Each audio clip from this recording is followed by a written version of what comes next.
So as you can tell, today's show is going to be a little bit different. So recently, Veer Das performed a stand-up show in the United States in New York at the Kennedy Center. Now I say stand-up because I'm trying to be charitable, because that show was a stand-up the same way Karela is a delicious vegetable. I come from an India where we bleed blue every time we play green, but every time we lose to green, we turn orange all of a sudden.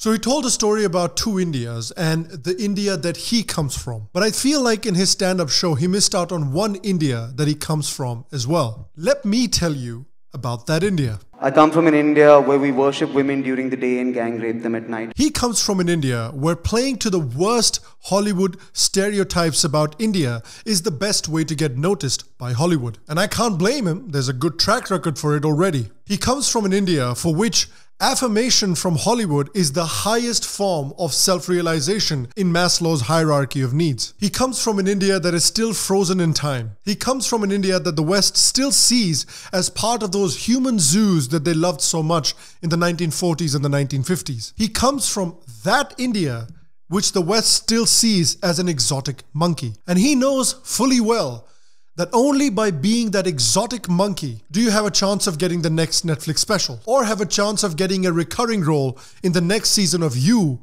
or Dear White People. He comes from an India where he can bravely accuse the Hindu community of worshipping women and then gang raping them, but will never have the stones to accuse the Muslim community of offering namaz on the streets and then doing the same thing to women. He comes from an India where brave comedians happily mock India's native culture, but will grovel at the feet of an archbishop for making one joke about Christians. He comes from an India where you can produce hundreds and hundreds of articles and videos per day about how India is horrible and fascist, and still get to say that you don't have the right to speak. I come from an India where we bleed blue every time we play green, but every time we lose to green, we turn orange all of a sudden. Apparently, he also comes from that India where stealing cringe posts of a 12-year-old Instagram influencer is somehow considered comedy. He comes from an India where path-breaking women are abused and attacked because they're pagans, but mediocre comedians are celebrated precisely because they attack those pagans. He comes from an India where a ghungat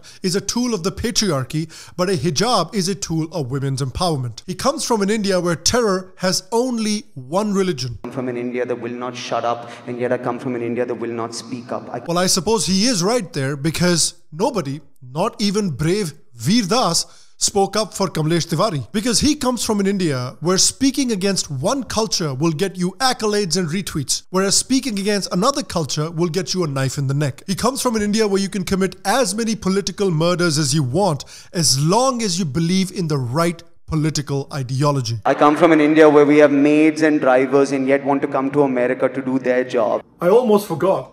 He comes from an India that he wants to insult and badmouth so much that he's willing to use stereotypes that don't even apply to most Indian Americans. And he comes from an India where he's such a brave truth teller that he wouldn't dare apply these stereotypes on Mexican immigrants, otherwise he'll have to kiss those potential Netflix contracts goodbye. I come from an India that has the largest working population under 30 on the planet, but still listens to 75-year-old leaders with 150-year-old ideas. That's amazing, because he's saying this in a country whose president is a senile man in his 70s. We choose unity over division. We choose science over fiction. We choose truth over facts. Which means that he comes from an India where comedians have absolutely no understanding of irony. I come from an India where journalism is supposedly dead because men in fancy suits in studios give each other hand jobs, and yet women on the road with laptops are still telling the truth.